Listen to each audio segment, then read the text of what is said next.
ତମର ମନେ ଅଛି କି ନାହିଁ ମୁଁ ଜାଣିନି, କିନ୍ତୁ ମୋର ଆଜି ବି ମନେ ଅଛି। ସେଦିନ ଥିଲା ଫେବୃଆରୀ 10 ତାରିଖ।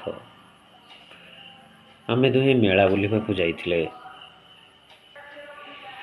ମେଳାରେ ବୁଲୁ ବୁଲୁ ମୁଁ ତୁମକୁ ପଚାରିଲି, ତମେ କ'ଣ ନେବ? ତମେ ମୋତେ କହିଥିଲ, ମୁଁ ଯାହା ନେବି ପଛରେ କହିବି।